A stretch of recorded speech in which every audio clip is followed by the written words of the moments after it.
નમસ્કાર દર્શક મિત્રો, એસડી ન્યૂઝ ગુજરાતી ચેનલ પર આપનું સ્વાગત છે. હું આપની સાથે વૈશાલી પુબારુ કરીશું નજર આજના સમાચાર પર. ભરૂચમાં 44 વર્ષ પછી મોરારી બાપુની રામકથા કબીરવની છત્રછાયામાં મંગલેશ્વર ખાતે યોજાશે. હેતુ વિના હેત કરવા સાધુ સંતો પધારશે કબીરવન. મંગલેશ્વર ખાતે બહુજન સુખાય બહુજન હિતાયના લક્ષ્ય સાથે રામકથા યોજાશે. આ કથાની માહિતી આપવા માટે આજ રોજ પત્રકાર પરિષદ યોજાઈ હતી, જેમાં કબીર સંપ્રદાયના પૂજ્ય મહામંડલેશ્વર શિવરામગીરી બાપુજી મોરબી કબીરધામ જેઓ આ સમગ્ર કથા સંચાલન કરી રહ્યા છે, તેઓએ જણાવ્યું હતું કે આગામી 4 જાન્યુઆરીથી 12 જાન્યુઆરી સુધી પવિત્ર સલીલામાં નર્મદાના કિનારે કબીરવળની છત્રછાયામાં મંગલેશ્વર ખાતે પૂજ્ય મોરારી બાપુની રામકથા યોજાશે. આગામી 4 જાન્યુઆરીથી 12 જાન્યુઆરી સુધી પવિત્ર સલીલામાં નર્મદા કિનારે કબીરવળની છત્રછાયામાં મંગલેશ્વર ખાતે પૂજ્ય મોરારી બાપુની રામકથા યોજાશે. 4 જાન્યુઆરીએ બપોરે 2 વાગ્યાથી પોઠી યાત્રા મંગલેશ્વર કબીરધામથી નીકળી કથા મંડપ સુધી પહોંચશે તથા તારીખ 5 જાન્યુઆરીથી 12 જાન્યુઆરી દરરોજ સવારે 9 થી બપોરના 1:30 વાગ્યા સુધી રામકથા અને ત્યારબાદ મહાપ્રસાદ. વધુમાં તેઓએ જણાવ્યું હતું કે કબીરવડ મુકામે નર્મદા કિનારે પાવન તીર્થભૂમિમાં સદગુરુ કબીર સાહેબ 600 વર્ષ પહેલાં આ ભૂમિમાં પધારીને તત્વ અને જીવાને સરુપદેશથી તેમની ચેતનાઓને જગાડી તે પાવન ચેતનાની સ્મૃતિમાં કબીરવળનું પ્રાગટ્ય ટાટમાં અને જીવાના કરકમલો દ્વારા સાહેબની સ્મૃતિ લઈને આજે પણ વિશ્વના પ્રતીક રૂપે દ્રશ્યમાન છે. એવા પાવન તીર્થધામમાં પૂજ્ય મોરારી બાપુ રામકથા 4 જાન્યુઆરીથી 12 જાન્યુઆરી રામકથા યોજાશે. તેઓ વધુમાં જણાવ્યું હતું કે 117 દેશમાં કથાનું લાઈવ પ્રસારણ પણ કરવામાં આવશે તથા 30 એકર જમીનમાં કથા મંડપ તૈયાર કરવામાં આવ્યો છે. આ કથા મંડપમાં 35 થી 40 હજાર લોકો સભા મંડપમાં કથા સાંભળી શકે તેવી વ્યવસ્થાઓ ઊભી કરવામાં આવી છે. આ ઉપરાંત દરરોજ 50,000 માણસનું ભોજન મહાપ્રસાદનું પણ આયોજન કરવામાં આવ્યું છે. જો કોઈ કે રાત્રે પણ ભોજન સાંજે પણ ભોજન પ્રસાદી લેવા આવવું હોય તો તે માટે પણ વ્યવસ્થાઓ કરવામાં આવી છે તથા સભા મંડપ અને આસપાસના વિસ્તારમાં 5,000 માણસોની રહેવાની પણ વ્યવસ્થા કરવામાં આવી છે. અને ભરૂચ કે આસપાસના ગામડાઓમાંથી જો કોઈ કે કથા સાંભળવા આવવું હોય તેઓ માટે ભરૂચ ગુજરાત એસટી બસ દ્વારા દરરોજ 10 બસ ફાળવવામાં આવી છે, જે બસ ભરૂચ સિટી સેન્ટરથી ઉપડી મંગલેશ્વર કથા મંડપ સુધી દરરોજ સવારે 7 વાગ્યાથી લઈને કથા બાદ તેઓને પરત પણ છોડશે. તેમ આખો દિવસ બસ ફરતી જ રહેશે. અને આ ઉપરાંત તેઓ દ્વારા વધુ 5 બસ પણ ફાળવવામાં આવી છે, જે 5 બસ જેઓના પરિવારજનો તથા અન્ય દેશમાંથી કથા માટે પધારનાર છે તેઓ માટે પણ વ્યવસ્થાઓ કરવામાં આવી છે. આ સાથે જ મંગલેશ્વર ખાતે ન્યૂ કબીરધામ બનાવવામાં આવ્યું છે, તેમનું પણ લોકાર્પણ પૂજ્ય મોરારી બાપુના વરદ હસ્તે કરવામાં આવશે. અને આ જ કબીરધામમાં બાપુની પણ રોકાવાની વ્યવસ્થા પણ કરવામાં આવી છે તથા કથાના મનોરથી નરેશભાઈ પટેલ કે જેઓ અમેરિકાથી પધાર્યા છે અને તેઓ સિસોદરાના વતની છે, જેઓએ આ કથાનો સંપૂર્ણ ખર્ચ ઉઠાવ્યો છે. જેઓ દ્વારા જાણવા મળ્યું છે કે તેમના પરિવાર દ્વારા 10મી કથાનું આયોજન કરવામાં આવ્યું છે તથા અવારનવાર તેઓ આવા સુંદર મજાના કાર્યક્રમો કરતા રહેતા હોય છે. નરેશભાઈ ખેડૂત પરિવારના સંતાન હોવાથી તેઓના માતા પિતા પર નર્મદા પરિક્રમાવાસીઓને ખૂબ જ સેવા કરતા અને આજે પણ તેઓ સતત સેવા કરતા જ રહ્યા છે. તેઓએ અહીં સતત મહેનત કરી છે અને આજે માં નર્મદા અને પરિક્રમાવાસીઓની કૃપાથી તેઓ દ્વારા આ સુંદર કાર્ય કરવાની તેઓને સતત પ્રેરણા મળતી જ રહેતી હોય છે, તેઓએ જણાવ્યું હતું. વધુમાં તેઓએ જણાવ્યું હતું કે ભરૂચ અને આસપાસના ગામડાના લોકો વધુમાં વધુ આ કથાનો લાભ લે તેવું કવિ સંપ્રદાયના સંતો મહંતો અને નરેશભાઈ પટેલે સૌ કોઈને લોકોને કથામાં કથા સાંભળવા અને મહાપ્રસાદનો લાભ લેવા સદૈવથી દિલથી આમંત્રિત કર્યા છે. Reporter Jayesh Prajapati, SD news Gujarati, Bharuch. આપ સૌને મારા પ્રણામ. જય સિયારામ. નર્મદાને મારા પ્રણામ. હું એક છમકલા જેટલા ગામનો વતની, સિસોદરાનો વતની છું. હું અમેરિકામાં 55 વર્ષથી રહું છું. ભલે હું અમેરિકામાં રહેતો હોય પણ હૃદયથી અને આત્માથી હું અહીંયાથી જોડાયેલો છું.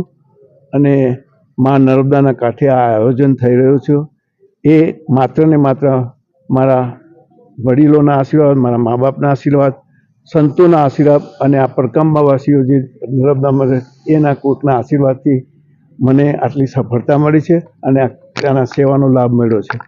માત્ર ને માત્ર મારા સદગુરુ ભગવાને મને જાગૃત કર્યો. હું અમેરિકામાં હતો ત્યારે, અને આ પ્રેરણા એમની પહેલી કથા સાંભળી ત્યારથી મને આ પ્રેરણા થઈ કે જીવનમાં જો કંઈ કામ કરવા જેવું હોય તો કથા સાંભળો, કથા સંભળાવો અને કથા તમારું વ્યસન બની જાય, જેમાં એ માત્ર એક જ લાભ છે, એક જ હેતુ હોય છે, ભોજન અને ભજન.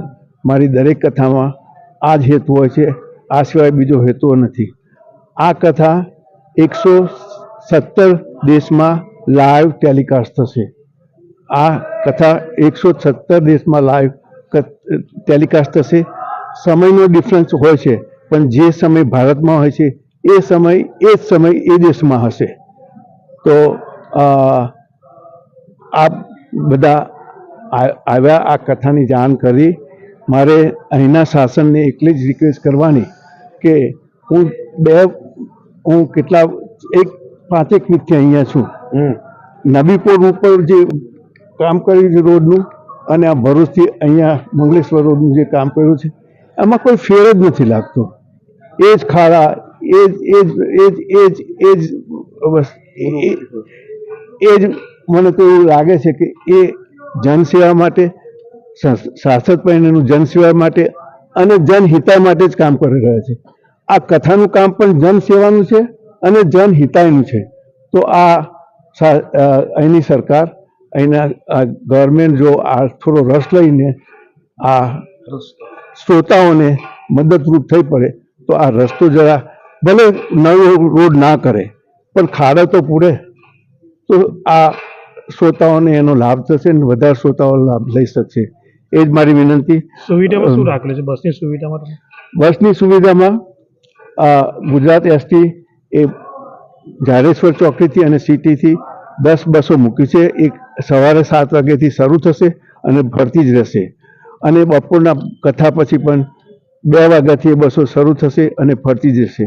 સાંજે કોઈને પ્રસાદ લેવા આવવું હોય તો એમાં માટે બસ હશે. બીજી અમે અમારી પોતાની દેશ વિદેશથી જે શ્રોતા આવવાનો છે એના માટે 5 બસ પ્રાઇવેટ મૂકી છે. એ પણ 7 વાગ્યાથી શરૂ થશે અને આવતી રહેશે. બસની સેવા નિઃશુલ્ક રહેશે? બસની સેવા નિઃશુલ્ક રહેશે? બસની સેવા અમારી જે પ્રાઇવેટ બસો છે એમને નિઃશુલ્ક રહેશે. એસટીના જે રેટ હશે એ મને ખબર નથી. એટલે એનું ટોકન જે બોલો. સદગુરુ ભગવાન કી, રામકૃષ્ણ ભગવાન કી, સનાતન ધર્મ કી, નર્મદા મૈયા કી. આ નર્મદા તટ ઉપર અને આ ભરૂચ વિસ્તારમાં 45 વર્ષ પહેલા પૂજ્ય બાપુની કથા 45 વર્ષ પહેલા થઈ હતી. આજે પાછું આ વર્તમાન કાળમાં મંગલેશ્વર ગામની ભૂમિમાં કબીર સાહેબની કબીરવડની છત્રછાયા નીચે આપ સૌના પ્રેમ ભાવની વચ્ચે પાછા બાપુ પધારી રહ્યા છે. તારીખ 4/1ની સાંજના 2 વાગે પોથી યાત્રા નીકળશે.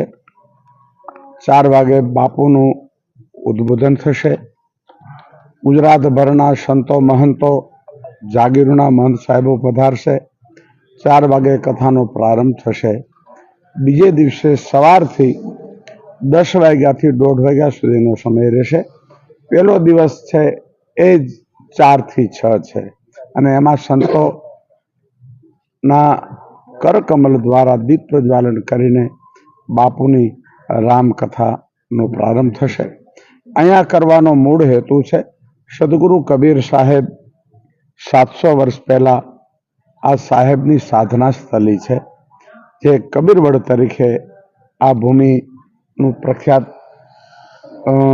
કબીરવડ તરીકે આપ સૌ જાણો છો. એટલે સદગુરુ કબીર સાહેબને વચ્ચે રાખીને આ રામકથાનું કહે કબીર કમાલ કો દો બાતા શીખ લે, કર સાહેબ કી બંદગી ભૂખે કો અન્ન દે. આમાં કોઈ બીજો હેતુ નથી. હેતુ એક જ છે કે સંતો અને પૂજ્ય બાપુ હેતુ વિના હેત કરવા આપ સૌના વિસ્તારમાં 9 દિવસ લઈ અને આ રામકથા લઈને પધારે છે. આપ સૌ સહર્ષ આમંત્રિત છો, નિમંત્રિત છો. 3 વખત પ્રસાદની વ્યવસ્થા છે, અને સાહેબના સિદ્ધાંતે કહે કબીર કમાલ કો દો બાતા શીખ લે, કર સાહેબ કી બંદગી ભૂખે કો અન્ન દે. અને આ મોટો મહાયજ્ઞ કે જેમાં અન્નદાન દેવાનું છે અને બ્રહ્મદાન દેવાનું છે, એના મનોરથી અમેરિકાના આ નરેશભાઈ પટેલ જે મારી બાજુમાં ઊભા છે, એમને નિમિત્ત બનીને બાપુ આગળથી આ સેવા માગી છે. કથા તો મોરબી કબીરધામ ને યાને કે મને બાપુએ આ કથા આપી હતી, પણ આની સેવા મનોરથી તરીકે નિમિત્ત માત્ર જે આપણા નરેશભાઈ પટેલ અને આ જ વિસ્તારના છે, આ કાંઠે તમે ને હું છી, હામા કાંઠે સિસોદરા યાના વતની આ નરેશભાઈ પટેલ છે. આપ સૌ 9 દિવસ સુધી આ અખંડ મેળામાં અખંડ અધ્યાત્મના આ એક દિવ્ય પ્રોગ્રામમાં આપ સૌ સહર્ષ નિમંત્રિત છો. અસ્તુ. જય શ્રી રામ સાહેબ.